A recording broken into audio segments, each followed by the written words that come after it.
Convencionou-se, né, dizer que todo o ataque do Brasil era de camisas 10, né? Jairzinho, porque jogou no Cruzeiro, Gerson, Tostão, Pelé e Rivelino. De fato, o Rivelino era o 10 do Corinthians, o Pelé era o 10 do Santos, o Jairzinho veio a ser 10 no Cruzeiro, o Tostão só foi 10, período muito curto no Vasco, muito curto, no Cruzeiro nunca foi, né? E o Gerson teve seu período de 10 também, mas não era... No São Paulo não foi 10, porque era o Pedro Rocha, o 10. Né? No Fluminense foi 10, no Botafogo era 8. Mas eram todos camisas 10. Você pode até dizer que o Carlos Alberto Torres era meio camisa 10 também, né? Porque eram realmente jogadores extraordinários. Agora, você sabe, eu vi muito, e foi para mim prazeroso rever algumas coisas do Tri ontem. Mas, primeiro, o que eu mais quero observar é o seguinte: que bom que 50 anos depois, quando a gente fala do Tri, a gente fala do Pelé, do Tostão, do Rivelino, do Gerson, do Jairzinho, do Carlos Alberto, né? Não fala do ditador de plantão. O ditador de plantão era o ditador de plantão. Era o cara da tortura. Isso para aqueles que hoje pensam ou em serem ditadores ou em volta de ditadura. A história é muito cruel com os ditadores, né? Sejam eles fardados ou não. O Tri, que se temia à época, a esquerda temia, isto vai virar propaganda do governo, o olhar da história é para quem ganhou o Tri dentro de campo, né? Não é para esses personagens trágicos da história do Brasil. E como a memória atrai. Como a memória atrai. E como a FIFA erra. O filme oficial da FIFA, que a Sport TV passou ontem, o Yamazaki, que é um árbitro peruano, vira mexicano. Putz. O filme é contra o Félix o tempo todo. Eu acho que foi fartamente responsável pela má fama do Félix, que toda hora chama atenção para a insegurança do Félix, as bolas que o Félix soltava, as más saídas de gol do Félix. E veja que curioso. Eu ouvi uma entrevista do Fernando Solera, que é quem narra os 45 minutos finais da Copa do Mundo, e ele conta um episódio que ele viveu e que ele viveu errado. Ele diz que, contrariamente ao que toda a imprensa publica, o jogo Brasil e Peru não foi em Guadalajara, foi em León. E por que ele sabe disso?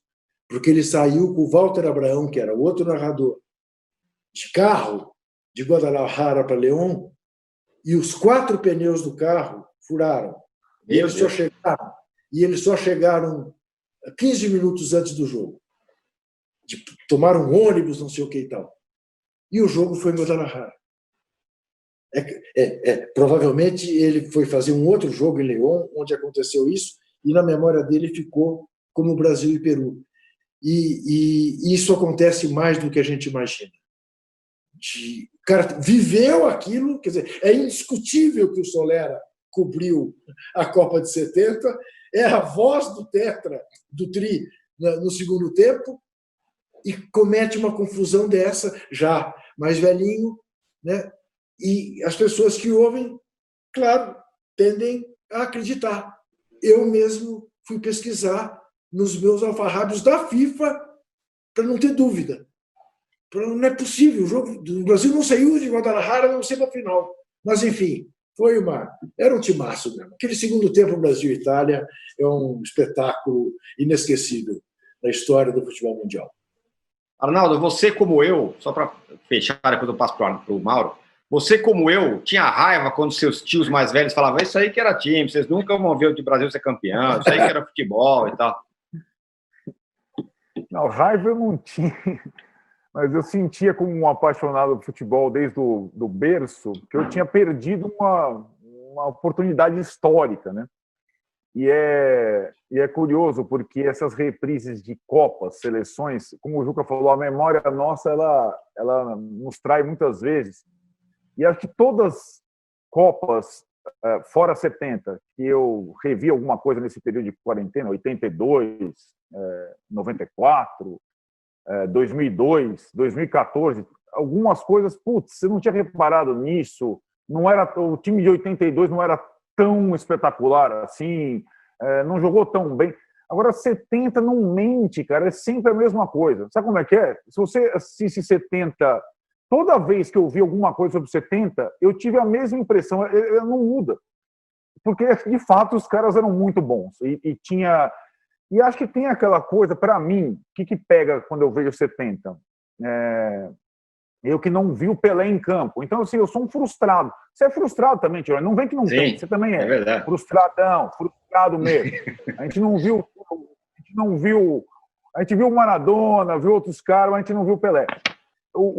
Os gols que o Pelé não fez, sabe aquela série de jogadas geniais que não resultaram em gols, para mim é a primeira memória do futebol. Sobretudo aquele gol de drible da Vaca contra o Uruguai, gol que não foi, de drible da Vaca no Mazurkiewicz contra o Uruguai, que é a jogada mais espetacular do futebol, na minha opinião, de um jogador, que não foi resultado em gol. Mas então aquilo, e assim, eu vejo tudo bem, o ritmo diferente, o espaço que tem, o efeito da altitude, a bola que vai na lua, as imperfeições, pode ser a saída do Félix, alguma coisa, mas assim, 70 não mente. Copa de 70 não mente. E aqueles caras eram muito acima da média mesmo. Todo o resto Arnaldo, você consegue revisar alguma coisa, mas 70 não mente. Arnaldo, e com malandragem, né? Eu tinha esquecido disso. Brasil e Inglaterra. Um sol de rachar mamona. Claro que os ingleses sofrendo mais do que os brasileiros. O Brasil demora 5 minutos para voltar do intervalo e deixa os ingleses tomando sol. O Banks fica embaixo da trave, buscando uma sombrinha. É impressionante você pensar. O narrador do filme da FIFA diz: atitude muito esportiva da seleção brasileira. Maurão, para fechar, essa não é a Copa que você viu, né? Você era muito criança, né? Não vi. Eu tinha 6 anos, né? Tenho alguns fragmentos de memória do meu pai vendo o jogo, as pessoas vendo o jogo, mas não entendia muito bem. Agora, a gente já viu esses jogos, claro, inúmeras vezes. Eu acho que é importante sempre lembrar que o Zagallo é muito exaltado e ele merece ser elogiado, porque ele foi o técnico e ele tem muita participação, dito pelos próprios jogadores, né? Mas o time começou a ser montado pelo João Saldanha. O João Saldanha foi quem colocou o Tostão na posição que ele jogou a Copa. Depois o Tostão teve problemas e tudo mais, aí também, pelas ideias de Zagallo, ele escala em jogos pré-Copa do Mundo o Roberto Miranda como centroavante, que ia entrar no lugar dele momentos antes da jogada do Tostão para o gol contra a Inglaterra. O Tostão sempre conta essa história. Tentou o Rogério, ponta direita do Botafogo também, que também foi à Copa do Mundo. Então o Zagallo tentou dar o seu toque pessoal. Depois ele voltou para o time do João Saldanha com alguns ajustes, o principal deles o Rivelino, e não o Paulo César ou o Edu, né, como ponto esquerda, como era com o time do Saldanha. Mas o Saldanha dá uma contribuição extremamente importante, não só na classificação do Brasil, né, nas eliminatórias, quando ele assume, define os titulares, as feras do Saldanha e tudo mais, né, no momento de autoestima baixa da seleção e do futebol brasileiro, por conta de todo o fiasco de 66 e uma série de outras situações também que aconteciam. Isso num ambiente totalmente adverso, né, no pleno AI-5, ditadura militar. O cara era um cara de esquerda assumido, e o Saldanha, o João Semedo, vai lá e assume, pega o peão na unha, escala o time, põe o Tostão de centroavante, e o Zagallo deu uma bela lapidada, repito, ele tem os méritos dele, e na recente entrevista que eu fiz com o Tostão destacou o fato do Zagallo jamais citar o Saldanha, jamais ter a generosidade de dizer, olha, mas esse cara contribuiu também, né? Ou seja, como se o Saldanha fosse uma coisa de fora, que é típico do boleirismo, né? Ele não foi jogador, isso não é para ele. Mas o Saldanha, ele era, além de ser o João Semedo, ele falava de futebol, de política, de qualquer assunto e dominava geral. E ele teve uma participação extremamente importante, na minha opinião, na montagem dessa equipe que o Zagallo lapidou tão bem e que ganhou essa Copa do Mundo, que fascina todo mundo. Uma das razões também é o fato de ter televisão, né? Foi a primeira Copa transmitida pela TV em preto e branco aqui para o Brasil ainda, embora as imagens fossem geradas em cores, né? Não havia receptor de de televisão colorido no Brasil, só na Copa de 74, mas foi a primeira que o pessoal pôde ver ao vivo, né? Torcer enquanto os jogos aconteciam, vendo as imagens. Isso pessoal da ditadura viu em cores, tá, Mauro? Porque nos postos da Embratel era possível ver em cores. Então, alguns poucos privilegiados viam os jogos em cores. Mas, de fato, você tem toda a razão ao sublinhar a importância do João com esse dado, né? Não foi apenas o Tostão.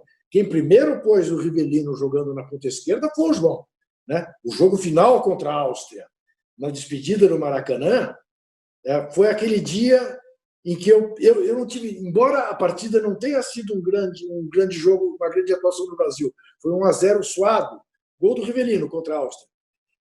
Eu olhei para aquele ataque e falei, não é possível que esse time não volte campeão do mundo. Não tem no mundo alguém que seja capaz de reunir tanta gente, né, lá na frente. Agora, de fato, aí estou eu fazendo a confusão. Brasil e Áustria já era o Zagallo, o treinador não era o João, né? Acho que a grande sacada do Zagallo foi o Piazza, né? O que ele fez com o Piazza. Mas vamos, cara, aqui entre nós, né? A defesa da seleção brasileira não era nada dessas coisas. Não. Né? Tirante o Carlos Alberto Torres, os demais eram jogadores médios, né?